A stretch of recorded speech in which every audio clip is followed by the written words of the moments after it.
வணக்கம் நேர்களே, நான் உங்கள் ஆஸ்ட்ரோ பூர்ணா. இன்னைக்கு நாம பார்க்கக்கூடிய சிறப்பு பதிவு செவ்வாயினுடைய பெயர்ச்சி. மாத கிரகங்களாகப்பட்ட ஒவ்வொரு கிரகங்களின் பெயர்ச்சியை பத்தி தான் நம்ம பார்த்துட்டு இருக்கிறோம். அதனுடைய வரிசையில இன்னைக்கு நாம பார்க்கக்கூடிய பெயர்ச்சி செவ்வாயினுடைய பெயர்ச்சி. இந்த செவ்வாய் பெயர்ச்சி அப்படின்றது 45 நாட்களுக்கு ஒரு முறை நிகழக்கூடிய ஒரு பெயர்ச்சியாக இருக்கும். இப்போதைக்கு செவ்வாய் பகவான் அந்த மீன ராசியில இருக்கிறார். காலபுருஷனுக்கு 12ஆம் இடமான அந்த சனியோடு சேர்ந்து செவ்வாய் இருக்கிறார். இந்த செவ்வாய் ஆகப்பட்டவர் வரக்கூடிய மே மாதம் 12ஆம் தேதி மேஷ ராசிக்கு பெயர்ச்சி ஆகிறார். மேஷ ராசி அப்படின்றது பாத்தீங்கன்னா செவ்வாயினுடைய ஆட்சி வீடு, சொந்த வீடாக இருக்கு. அந்த சொந்த வீட்டுக்கு வரக்கூடிய அந்த செவ்வாயினுடைய தன்மை தனித்து செயல்படக்கூடிய ஒரு நேரமாக தான் இருக்க போகுது. இது வரைக்கும் அந்த செவ்வாய் பாத்தீங்கன்னா ராகுவோட பயணித்தும் சனியோட பயணிக்கும் போதும் அந்த போர்க்கால நிகழ்வுகள் அப்படின்றது உலக அளவில் அதிகமாக இருந்தது. எல்லா இடத்துலயும் ஒரு பதற்றம், எல்லா இடத்துலயும் ஒரு இறப்புகள், விபத்துக்கள், இந்த மாதிரியாக அந்த கூட்டு மரணம் அப்படின்றது அதிகப்படியாக இருந்தது. இதுக்கு காரணமே பாத்தீங்கன்னா இந்த செவ்வாயினுடைய தாக்கம் தான் அதிகப்படியாக எல்லா இடத்துலயும் ஒரு மிகப்பெரிய ஒரு மாற்றத்தை கொடுத்திருக்கும். இப்போ தனித்து செயல்படக்கூடிய ஒரு தன்மை. இந்த 12ஆம் தேதி மே மாதம் வரக்கூடிய அந்த செவ்வாயாகப்பட்டவர் 21ஆம் தேதி ஜூன் வரைக்கும் அந்த மேஷ ராசியில இருக்கிறார். இப்படி 45 நாட்கள் இருக்கும்போது ஒவ்வொரு ராசி என்பவர்களுக்கும் உண்டான பலன்களை பற்றி தான் இந்த பதிவுல நம்ம தெளிவா பார்க்க போறோம். இந்த சேனலை முதல் முறையா பாக்குறீங்க அப்படின்னா சப்ஸ்கிரைப் பண்ணிக்கோங்க, பெல் பட்டன்ல ஆல் ஆப்ஷன் சூஸ் பண்ணிக்கோங்க. விருச்சிக ராசி அன்பர்களுக்கு இந்த செவ்வாயினுடைய பெயர்ச்சி 6ஆம் இடத்துல ருணரோக சத்ருஸ்தானத்துல பெயர்ச்சி ஆகிறார். ராசியினுடைய அதிபதி, ராசியினுடைய விருச்சிக ராசி அன்பர்களினுடைய ராசி அதிபதியே அந்த செவ்வாய் தான். அந்த செவ்வாய் 6ஆம் இடத்துல பெயர்ச்சி ஆகும் போது இந்த ராசி என்பர்களுக்கு ஒரு போராட்டம் நிறைந்த ஒரு வாழ்க்கை, ஒரு முற்றுப்புள்ளியை கொடுக்கறதுக்குண்டான ஒரு நேரம். எல்லா இடத்துலயும் அதிகப்படியான ஒரு போராட்டம், வழக்குகள் அப்படின்றத சந்திச்சிருப்பாங்க விருச்சிக ராசி என்பர்கள். எல்லா இடத்துலயும் வழக்குகள், ஒரு இடம் விடாம தன்னுடைய அலுவலகம், தன்னுடைய கல்லூரி பருவம், தன்னுடைய வேலை, அடுத்து பாத்தீங்கன்னா தன்னுடைய குடும்ப வாழ்க்கை, தன்னுடைய பெற்றோர்கள், தன்னுடைய உடன் பிறந்தவர்கள், பூர்வீக சொத்துக்கள், தொழில் அமைப்புகள், இப்படி எந்த இடத்துல இருந்தாலும் அதிகப்படியான வழக்குகளை சந்தித்தவர்கள் நம்ம விருச்சிக ராசி என்பர்கள். இந்த விருச்சிக ராசி என்பர்களுக்கு 6ஆம் இடமான அந்த மறைவு ஸ்தானத்துல அந்த செவ்வாய் வர்றது அப்படின்றது மிகப்பெரிய ஒரு மனோபலத்தை, ஒரு திடமான ஒரு பலத்தை கொடுக்கறதுக்கு உண்டான ஒரு நேரமாக தான் இருக்கும். ஏன்னா 6ஆம் இடம்ன்றது எதிரியை அழிக்கக்கூடிய ஒரு ஸ்தானம்.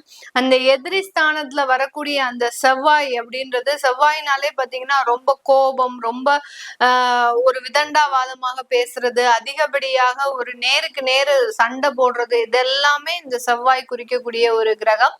அந்த கிரகம் 6ஆம் இடத்துல வரும்போது இந்த விருச்சிக ராசி என்பர்கள் எதையும் எதிர்த்து நிற்கக்கூடிய ஒரு மனப்பான்மைக்கு வரக்கூடிய ஒரு தருணம். எதிரிய பார்த்து அஞ்சவே மாட்டாங்க.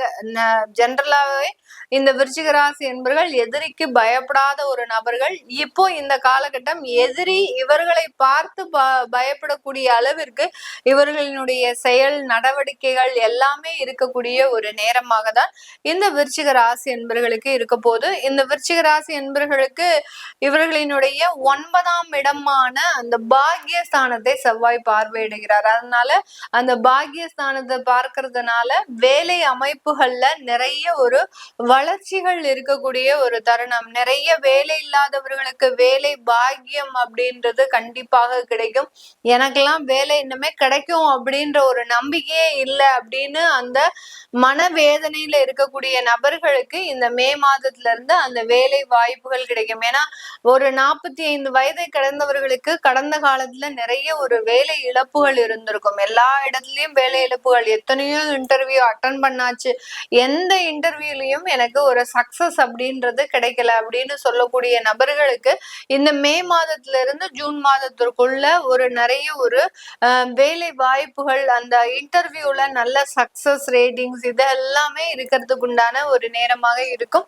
இந்த இடத்துல நீங்க கொஞ்சம் குடும்பத்தை பிரிந்து வெளியில செல்லக்கூடிய ஒரு அமைப்புகள் அப்படின்றது இந்த செவ்வாயினுடைய பயிற்சி இந்த விருச்சிக ராசி என்பவர்களுக்கு ஒரு பிரிவினையை இதன் மூலமாக கொடுக்கறதுக்கு உண்டான ஒரு நேரம். அதுதான் அந்த 6ஆம் இடத்துல இருந்து அந்த செவ்வாய் செயல்படக்கூடிய ஒரு ஸ்தானம். அதே மாதிரி உங்களுடைய 12ஆம் இடத்தையும் அந்த செவ்வாய் 7ஆம் பார்வையாக பார்க்கறதுனால வெளியூர் வெளிநாட்டுக்கு செல்லக்கூடிய ஒரு யோகமான ஒரு காலகட்டமும் இருக்கும். வெளியூர் வெளிநாடு அப்படின்றது பாத்தீங்கன்னா நம்ம இந்த பதிவுக்கு நம்ம அந்த ஒரு யோகம் அப்படின்றது சொல்றோம். ஜோதிட ரீதியாக முழுமையான ஒரு அமைப்பு அப்படின்றது பாத்தீங்கன்னா அவர்கள் எவ்வளவுக்கு எவ்வளவு தோஷம் மிகுந்த ஒரு ஜாதகமாக இருந்தாதான் வெளிநாட்டிற்கு போகக்கூடிய ஒரு அமைப்பு வரும். அது எல்லாமே இந்த விருச்சிக ராசி என்பவர்களுக்கு மிக எளிதாக நடக்கும். நிறைய விருச்சிக ராசி என்பவர்கள் வெளிநாட்டுலதான் இருப்பாங்க. காலபுருஷனுக்கு 8ஆம் இடத்துல இருக்கக்கூடிய இந்த ராசி என்பவர்கள் தன்னுடைய சொந்த ஊர்ல இருந்து விரைவாகவே வெளியிடத்திற்கு போகக்கூடிய ஒரு நபர்களாக இருப்பாங்க. அப்படியே மீறி ஒரு 15% ஆஃப் பீப்புள்ஸ் விருச்சிக ராசி என்பவர்கள் தன்னுடைய சொந்த ஊர்ல இருக்கிறாங்க அப்படின்னா அந்த சொந்த ஊர்ல இதுவரைக்கும் சந்திக்காத பிரச்சனைகளே கிடையாது. அந்த அளவுக்கு மிகப்பெரிய அளவுக்கு குடும்ப பிரச்சனைகள், குழந்தைகள்னால பிரச்சனைகள், கணவன் மனைவி திருமணங்கள் பாத்தீங்கன்னா இரண்டு திருமணங்களுக்கு மேலாக அந்த திருமண வாழ்க்கையை அனுபவிப்பது, அடுத்து பாத்தீங்கன்னா உடல் ரீதியான நிறைய தொந்தரவுகள், இது எல்லாத்தையுமே இந்த விருச்சிக ராசி என்பவர்கள் தன்னுடைய சொந்த ஊர்ல இருக்கும் போது மிகப்பெரிய ஒரு தாக்கத்தை இந்த ராசி என்பவர்களுக்கு கொடுத்திருக்கும். அதனால இந்த செவ்வாயினுடைய பெயர்ச்சி இந்த விருச்சிக ராசி என்பவர்களுக்கு வெளிநாட்டு அமைப்புகளையும் கொடுக்கும். வெளிநாட்டுல நல்ல ஒரு வருமானத்தை சம்பாதிக்கக்கூடிய ஒரு வளர்ச்சியையும் கொடுக்கக்கூடிய ஒரு தருணமாக தான் இருக்க போது. இந்த காலகட்டம் மருத்துவ துறையை சார்ந்தவர்கள் பாத்தீங்கன்னா அவர்கள் சொந்தமாக சுயமாக தொழிலை அமைக்கிறதுக்குண்டான ஒரு நேரம். ஒரு புதுசா ஒரு கிளினிக் வைக்கிறது, அடுத்து பாத்தீங்கன்னா இவங்க அரசாங்கத்துல வேலை பார்த்துட்டு இருப்பாங்க, இவங்களுன்னு ஒரு சொந்தமா ஒரு புதுசா ஒரு கிளினிக் வைக்கிறது, அடுத்து பாத்தீங்கன்னா ஒரு லாயரா இருக்கிறாங்க அப்படின்னா அவங்க ஒரு சொந்தமாக ஒரு கன்சல்டன்சி ஒரு சர்வீஸ் ஆரம்பிக்கிறது, இந்த மாதிரியாகலாம் அந்த பெரிய பெரிய ப்ரொஃபஷனல் ஜாப்ல இருக்கக்கூடிய இந்த விருச்சிக ராசி என்பவர்கள் சுயமாக தொழிலை தொடங்குவதற்குண்டான ஒரு நேரம். அதுதான் அந்த 9ஆம் இடத்தை அந்த செவ்வாய் பார்க்கும் போது ஒரு சுயமாக சில விஷயங்களை முயற்சி எடுத்து செய்யக்கூடிய ஒரு நேரமாக தான் இந்த விருச்சிக ராசி என்பவர்களுக்கு இருக்க போது. இந்த காலகட்டம் வரன் அமைக்கக்கூடிய ஒரு விஷயத்துல கொஞ்சம் பின்னடைவுகள் அப்படின்றது இருக்கும். வரன் பார்க்கும்போது நீங்க அந்த டயத்துல அவைலபிளா இருக்க மாட்டீங்க.